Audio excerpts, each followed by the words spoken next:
Bonjour tout le monde. Voilà, une alerte et une autre, là je sors d'une alerte comme tout le monde en Israël. Dieu merci, tout va bien. Je sais que les gens sont inquiets. Effectivement, le pays est en guerre. Effectivement, il y a des alertes. Effectivement, il y a eu malheureusement quelques morts. Il y a eu pas mal de dégâts matériels. Mais c'est rien. C'est pas que rien. C'est chaque personne qui a perdu la vie, c'est une catastrophe. Mais si on regarde les chiffres à froid, ok, nous sommes à peu près, il y a une trentaine de morts en Israël. Et si on regarde les chiffres à froid, regardez tous les attentats qu'il y avait eu à l'époque des accords d'Oslo, ok, c'était 20 et 30 morts tous les jours. Voilà, ce qui n'est pas le cas actuellement. Ça fait peur, c'est angoissant, le sommeil est perturbé, d'accord. Mais le peuple d'Israël va vers la rédemption ainsi que le monde, donc les gens honnêtes. Et j'ai assisté hier à un cours du Rav Stavsky, je peux donner son nom, qui est un très très grand kabbaliste, quelqu'un qui se trompe jamais, je dis bien jamais, d'accord, parce que c'est quelqu'un qui a le roi HaKodesh, comme on dit chez nous, l'Esprit Saint et le vrai, et finalement les éléments qui vont arriver sont comme ça. L'Iran va tomber, ok, le tout petit pays qui est Israël, mais qui est, on va dire, la main droite du maître du monde dans ce monde-là. Alors je sais que ça va pas plaire ce que je vais dire, mais je m'en fous, on s'en fout. Vous pouvez ne m'écrivez pas vos bêtises de commentaires idiots. Le peuple juif qui est chargé qui est tout simplement la main droite du Créateur dans ce monde-là, va faire tomber l'Iran. Est-ce que les Américains vont rentrer dans la danse? Apparemment oui, c'est pas sûr, mais apparemment c'est ce qui se trame. L'Iran va tomber, on espère que le peuple iranien va être libéré. Les Iraniens prient pour qu'Israël réussisse et qu'il soit enfin libéré, ok, des mollahs, même si de toute façon très hallucinante, il y a des chrétiens, quand je dis chrétiens, des Européens qui soutiennent le Hamas, ils savent même pas ce qu'ils soutiennent les Iraniens. Ils sont tellement antisémites qu'ils comprennent pas qu'ils sont en train de soutenir les mêmes personnes qui vont les pendre en place publique parce qu'ils sont chrétiens. Voilà. Donc oui, l'Iran va tomber puisque par tradition, par prophétie aussi, le Talmud nous enseigne que à la fin des temps, quand la Perse, donc l'Iran, tombe, c'est un signe que le Mashiach va se dévoiler. Donc c'est en cours. Tout c'est impossible, aussi simple que ça. La problématique, c'est que les gens ne comprennent pas ce que ça veut dire le Mashiach. Le Mashiach, c'est pas un religieux qui va sortir du ciel, je sais pas quoi, alléluia, tout le monde il est beau, tout le monde est gentil, on va s'embrasser. Non, pas du tout. On appelle Melech HaMashiach, c'est un chef militaire, c'est un homme politique, c'est un homme de Torah, pas un homme religieux, un homme de Torah, c'est pas pareil, d'accord? C'est quelqu'un qui vit la Torah, okay, qui ne fait pas que du sacerdotal, comme ce qui se passe actuellement en diaspora, où on est que dans le sacerdoce, on est dans la technique, on est des pratiquants, okay, on pratique le kung-fu, on pratique pas la Torah. Le mot pratiquant est une hérésie par rapport à ce que c'est la Torah. La Torah se vit, elle se vit militairement, politiquement, socialement, d'accord? La Torah est une Torah de vie, puisque la Torah veut dire enseignement. Regardez la Torah, juste les 5 livres de la Torah, regardez le livre des juges, les livres des prophètes, vous verrez que le plus grand roi d'Israël, le roi David, était aussi un homme de guerre, c'était aussi un homme politique, il a vécu des choses pas faciles au niveau même familial, c'est la vie, d'accord? La Torah c'est la vie, la Torah c'est la vie sur terre, Bereshit bara Elokim et Hashamayim ve'et haaretz, et le côté il n'a pas créé que le ciel ça veut dire les mondes spirituels, il a créé aussi Haaretz, le monde d'en bas, et dans le monde d'en bas, il y a malheureusement pour le moment, jusqu'à ce qu'on répare la faute, le ratage de Adam et Chava au Gan Eden, c'est ce qui se passe actuellement historiquement, d'accord?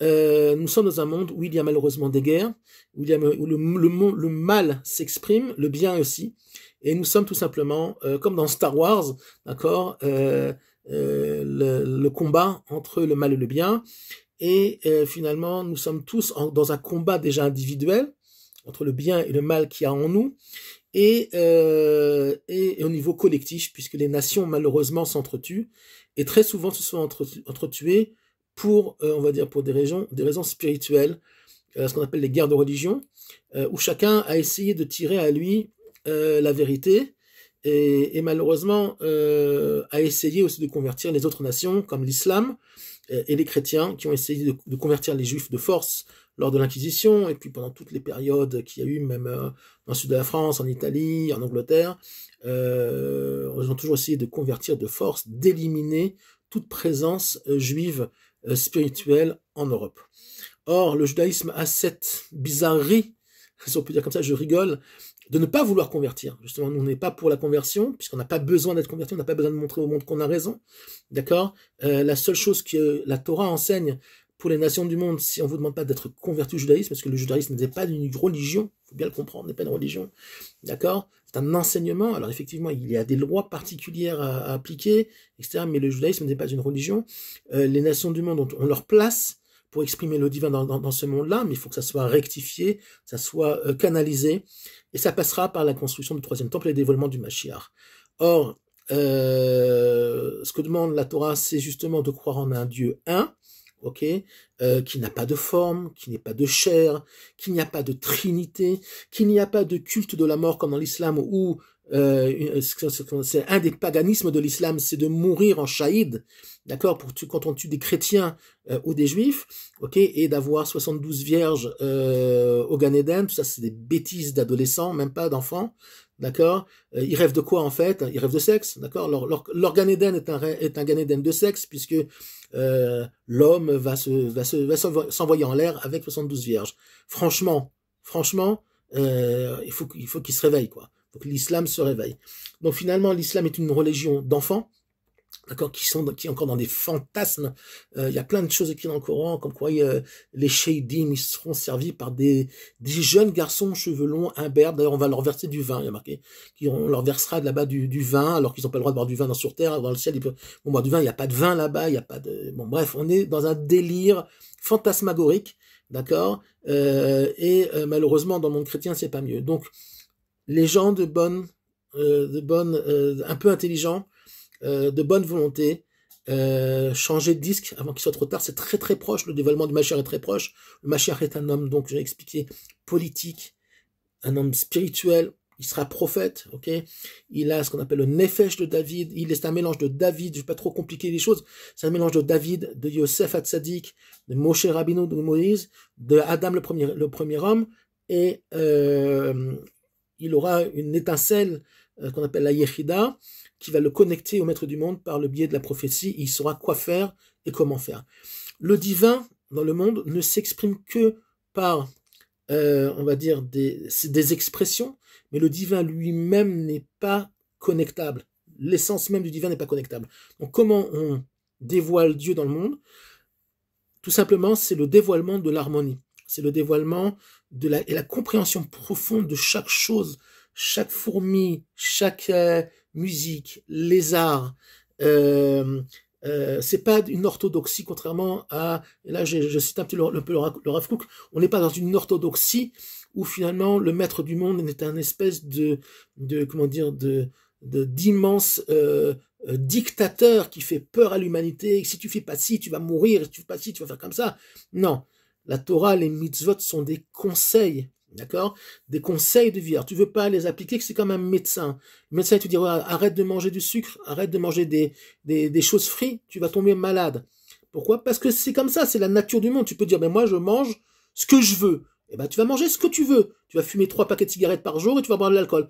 Ouais, ben, tu vas te retrouver à l'hôpital à l'âge de 60 ans avec un infarctus dans le meilleur des cas et tu vas mourir. Mais Dieu t'a pas puni. Le médecin, il t'a pas puni. D'accord? Il te dit, je te donne un conseil. Mange équilibré, fais un peu de sport, ne sois pas tout le temps devant la télé et regarde des choses violentes, même pour ton esprit, qui va t'amener après Alzheimer et d'autres maladies, je sais pas quoi. Vis une vie un peu plus zen, d'accord? Sinon, tu vas tomber malade. Et ben, c'est pareil au niveau spirituel. Ok? Tu peux faire ce que tu veux. Regardez, il y a plein de gens de juifs, par exemple, qui font pas Shabbat, qui meurent pas. D'accord? Pourtant, il y a marqué, celui qui fait pas Shabbat dans la Torah, il va mourir. Mais comment il meurt, en fait? Il sait pas qu'il meurt. Physiquement, c'est tout simplement, il se tue intérieurement. L'homme a besoin de ce repos. L'homme, il a besoin de se retrouver, de se reconnecter et dépasser le monde dans lequel on vit, au moins une fois par jour, et d'avoir, comme ça, de recréer une connexion avec une dimension qui est plus spirituelle et plus élevée que le monde de la matière dans lequel on vit. Actuellement, il n'y a plus beaucoup de temps, d'accord. L'Europe est en très très grand danger, on le voit déjà ce qui se passe en Belgique. L'Europe est en très très grand danger. L'Iran va tomber, puisqu'il y a marqué Masechet Yoma, entre autres, que un des signes de la fin des temps, c'est que l'Iran, la Perse, c'est marqué la Perse va tomber. On sait très bien que l'Iran c'est la Perse. Ok, on espère que le peuple iranien, qui est très pro-israélien, il faut le savoir, dans la plupart des peuples, parce qu'il y a 27 ethnies en Iran, la plupart, les Kurdes, les Perses eux-mêmes sont très pro-juifs et très pro-iraniens. Il y a aussi une grosse minorité arabe, puisque les Perses ne sont pas des Arabes, ce sont des Indo-Européens, une minorité arabe aussi qui vit en Iran. On espère qu'ils vont réussir à se libérer, avec l'aide d'Israël, évidemment, peut-être les États-Unis bientôt, de se libérer de ce régime des mollahs. Qu'est-ce qui va se passer? Le Mashiach va se dévoiler, l'Iran va tomber, le Mashiach va se dévoiler. Les gens seront très surpris de son identité d'ailleurs, parce qu'ils sont dans un esprit, petit. Ils pensent que le Mashiach c'est un genre, un truc Walt Disney comme ça, je sais pas quoi, avec des grands miracles, machin. Oui, il va y avoir des miracles, mais par le biais de la nature, comme à l'époque de la Megillat Esther, de l'histoire d'Esther et Mordechai, où finalement Dieu n'apparaît pas dans la Megillah de façon dévoilée, mais il se dévoile dans l'histoire. Et ça, c'est un grand enseignement qu'il faut bien comprendre. Ce que vous voyez actuellement, c'est le dévoilement du divin dans le monde. Ok, l'Iran, les mollahs vont tomber, ils sont la source du mal, c'est eux qui entretiennent les Houthis, le Hamas, toute la pourriture qui traîne en Europe dans les rues, d'accord, qui casse vos vitrines, ok, qui vous tague vos monuments historiques, ok. L'Iran est derrière, ils sont soutenus par une partie de la population française, par LFI et les autres, qui sont des imbéciles finis, qui ne comprennent pas que eux-mêmes vont à leur perte et ils vont faire tomber très probablement la France et l'Europe de façon générale, pour diverses raisons, et il va y avoir, à moins que les Français se réveillent, mais j'y crois pas, j'ai du mal à y croire, parce qu'ils sont pas organisés, parce que l'État ne leur donne pas la possibilité de s'organiser, parce que eux-mêmes collaborent, d'une certaine façon, avec par haine d'Israël, avant tout avec ces forces, qui sont des forces terribles, des forces d'obscurité monumentale. Alors, est-ce que le peuple français et les peuples anglais arriveront à se soulever? En Belgique, c'est déjà mort. En France, on est au milieu. Et en Angleterre, c'est mort aussi. C'est une question de temps que ces pays-là, et en Allemagne aussi, tombent. D'accord? Quand je dis tombe, ça veut pas dire qu'il y aura une Shoah, que tout le monde va mourir. Non, pas du tout. Ça veut dire que la culture elle-même, ce que représentait la France, ce que représentait l'Europe, au niveau idéologique chrétien, va tomber. Et l'islam aussi va tomber. Alors, ça a l'air complètement fou, ce que je dis. Ils vont tomber parce qu'ils vont prendre des coups. Ok, ils vont prendre des coups eux-mêmes, ils sont déjà en train d'en prendre, puisque l'Iran, qui était censé être le dernier rempart entre l'islam et